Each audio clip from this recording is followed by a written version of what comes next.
Hello guys, it's Izzy. Back at it again, talking about the Super League. We have been confronted by this monstrosity again, simply because a couple of clubs still want to fight for power in lieu of everything that football has been as we know it. The Real Madrids and Barcelonas of this world claim that they want to make football better, and they want to determine the governance of football by their own rules. In doing this, they decided to enlist a couple of other teams.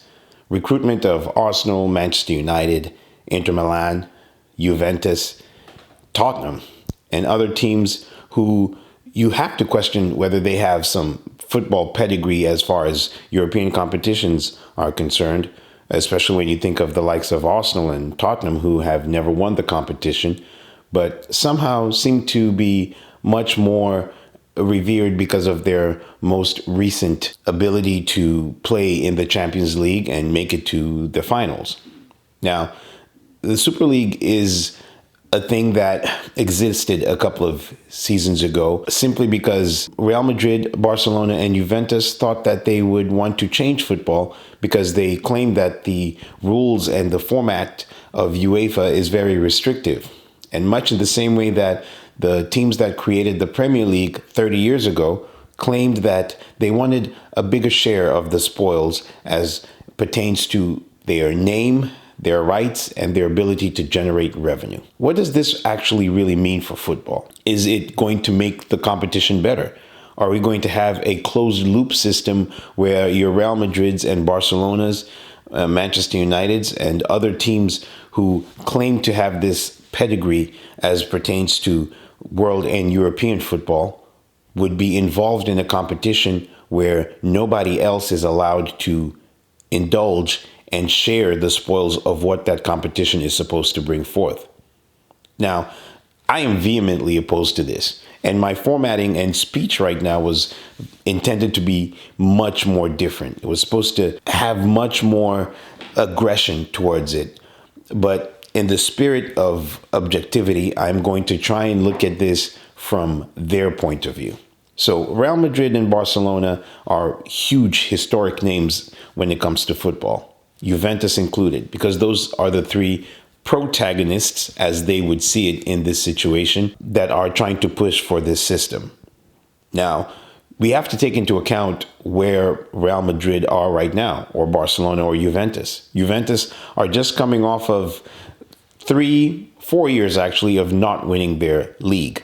And then you look at Barcelona, who have won their league most recently, but have gone 7 seasons without winning the Champions League.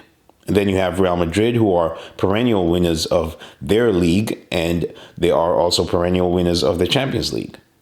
Now, these three protagonists, when it comes to the Super League, have enjoyed a lot of success. And if you look at Real Madrid and Barcelona, have enjoyed almost a monopoly of success when it comes to La Liga. So much so that the only other team in the last 20 odd years to win the league alongside those two was Atletico Madrid. And they've done so twice.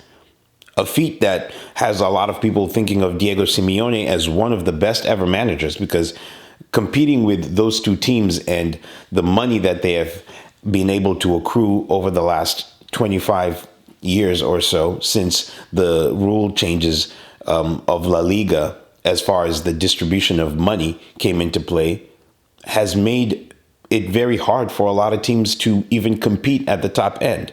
Now, you've had the likes of your Sevillas and at times Valencia try to mount some type of challenge when it comes to the top end, but more often than not, they always end up 4th or 5th. And it's simply because they just cannot compete with what we think is the financial might of Real Madrid and Barcelona. Now, I bring all this in context to say that Real Madrid and Barcelona are not exactly flush with money. And you have to think of the fact that Barcelona, as of the most recent look at their books, are about 1.5 million euros in debt. This is aside from the 1.3 billion euros in debt that they are in for the redevelopment of their stadium. Then you look at the fact that Real Madrid have also been reconstructing the Bernabeu, and they are also in debt. Now, not as much as Barcelona, and their most recent successes, especially in the Champions League, have offset a lot of the debts that they've had. But you look at the mismanagement that Barcelona have had over the past 10, 15 years, especially under the stewardship of Bartomeu, who left in disgrace and under a cloud of doubt as to how he managed to get away with that for so long. Now, I am not a Barcelona fan, but I did enjoy watching them over the last 10 to 15 years, especially with the team that they had with your Iniestas and your Messis. And the product that they had on the field was magnificent. But it is not the rest of the league's fault that the head of their recruitment, and as well as all the scandals that they've had as far as the referee scandals most recently, is something that the rest of La Liga or the rest of the world of football has to care. Because I can remember when Real Madrid's president Perez was talking about the Super League and talking about how it is unsustainable to run football in the way that it's run at the moment, and that most clubs are going to go bust. I whipped out a small little violin and I didn't even play it. I wouldn't waste time trying to play it, because Real Madrid and Barcelona have enjoyed the monopoly of having an insurmountable amount of money coming in from the poor distribution of finances in La Liga. And I say all of that to say that this is why I am completely opposed to the Super League. All that Real Madrid and Barcelona have been doing over the last 20 years is getting the lion's share of what La Liga is, and it's reflected in the competition in itself, because I can recall when Rafa Benitez and Valencia were consistently challenging and winning La Liga. Valencia were even getting to Champions League finals. But because of the poor distribution of finances in La Liga, it is almost impossible for any other team other than Real Madrid and Barcelona to compete to win the title in Spain. And as far as Juventus and their league, they had won the league 9 years in a row. And so in the spirit of competition and whatever Perez and the rest of his cronies want to do to football, a lot of us are very opposed to it, because some of us who are looking into why they think the redevelopment of football as we know it in Europe is happening is simply because they just want a larger share of the money that another league right now is enjoying. And that is even what the basis of a lot of this channel is created on, the Premier League. The Premier League is technically a super league. They enjoy the lion's share of international eyeballs. The Premier League is such a huge behemoth, and the money that it generates is absolutely incredible. And the sub-economies that the Premier League has been able to create is the envy of a lot of these other leagues in Europe. And so when the likes of Perez and Laporta or Bartomeu or whoever he was discussing with Barcelona about this whole Super League fiasco, when they look at the Premier League, they want that. They want that ability to make as much money as the Premier League is. And this is not about football. This is about supreme dominance and controlling their own destiny. They have been able to control their destiny as far as La Liga is concerned. And La Liga has bent towards Real Madrid and Barcelona's requests, so much so that that league is pretty much a 2.5 horse race. And which is why the likes of Girona right now making the waves that they're making in that league is so seismic, because you never ever see it in Spain. Now, that fairy tale ended up happening in England, and we saw Leicester City winning the league. We've also seen teams such as Brighton. We've seen teams over the years. I can recall Ipswich in 2001, 2002, who almost finished in a Champions League spot. And that is what we like to see in football. They are now claiming that it's not going to be a closed loop system, and that there are going to be 3 tiers of a star or gold league and a blue league or something of the sort. And in this, they're going to be able to have 2 teams relegated from each league, and that they are going to also supplement it with the top divisions from all of Europe. Now, some people are probably going to look at this as something good, and they are going to enjoy it. I question the motivations of the people behind this, because we've seen what they have been able to do to their leagues. And even if you do claim that the Super League is comparable to the Premier League, At least the Premier League has equitable distribution of the money based off of their positioning.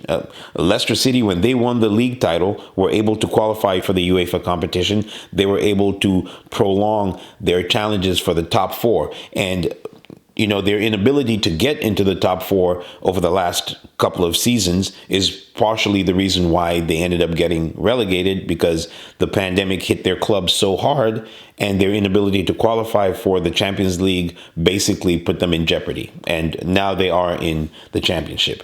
But that is the reason why we like the Premiership, is because of the jeopardy that comes with promotion and relegation. And the fact that you can see a Chelsea right now in mid-table, or Manchester United languishing in seventh or eighth, or Arsenal a couple of seasons back when we had two consecutive eighth-placed finishes, and then marvel at the likes of a Leicester winning a league, or the likes of a West Ham being able to lift a European trophy. You're not going to see that in a Super League. Absolutely not.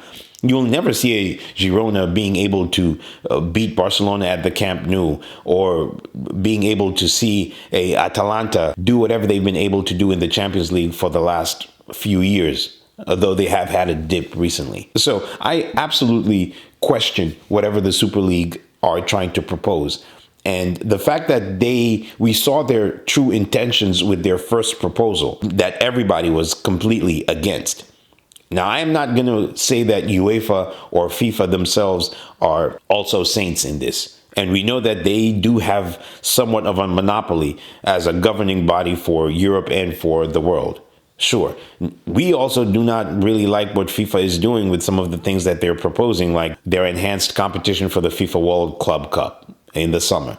And we understand that there's player safety that's being called into question, and the fact that most of these players are being overworked and overplayed, especially at the top end. Maybe not the ones who are, bench warmers and such and so forth, but the people at the top end, and you're starting to see it in a lot of injuries in these players. But so, not to deviate too far away from the conversation, this whole Super League fiasco is never going to go away. And I think that it is something that we're just going to have to contend with until these people feel appeased enough with whatever UEFA is going to do for them. And that's if UEFA will keep on battling this battle. I, for one, enjoy the regional way that football is played, in the sense of like the champions of England and the champions of Spain will face each other. But nobody wants to see a Real Madrid and Arsenal every single week. I enjoy the jeopardy of seeing Arsenal getting beaten 3-0 at home at Brighton every once in a while. Now, it doesn't feel good in the moment, but you can salute a team that comes from nowhere, such as your Luton Town, who are 4 divisions down at this point about 11 years ago. And now they are able to celebrate being in the biggest league in the world and having an ability to compete against your Manchester Uniteds and your Arsenals and your Manchester City, and at times go toe-to-toe with them. We saw it a couple of weeks ago when Luton were able to almost hold Arsenal to a draw, and they only narrowly lost to Manchester City after a very good performance. So we're not going to see that with the Super League, because best believe Real Madrid, even though they claim that there is jeopardy in relegation, they'll never be relegated from that league. And who knows what they're going to be able to do once that league is established. They can easily change the competitions to fit whatever they want it to be. Because at this point, they are trying to make it more palatable and more digestible for the people who are completely opposed to it. And since they run their own destiny, they can easily change the rules whenever they want to. And the fact that they never gave any credence to anybody who was a perennial European winner prior to the formation of your Champions League or your Premier League, and they only gave credence to the teams that have been most recently successful, such as your Arsenals or your Tottenham, who have never won the competition. What does that do to the reputation of your PSVs, who have won it before? Or your Steaua Bucharest, who have won it before? Or the likes of your Ajax, who are a huge team in the Netherlands? The names that have come from that team and the history that they've brought, and Ajax themselves, who are a former Champions League in the new format winner. So the way that these people are approaching this thing has always had me in the off from the beginning. And there's no reason as to why the Super League should exist, simply because we already have a Super League in the Champions League. The likes of your Copenhagens, who have been able to knock out Manchester United from the competition, and all the other teams who have caused upsets up until this point, how are they going to feel about being locked out? Because there is no way that Copenhagen will ever find themselves in the gold or blue tier or whatever the crap they want to talk about as far as this new format that they have. And I also take issue with the fact that these people talk about making football free for everybody, because they're not doing that. What they are trying to do is make football work for them and not for everybody else. But that is just what I think of this at this particular moment. And once I have every bit of information that I can understand for what they plan for this Super League, maybe I might have more of a commentary on it.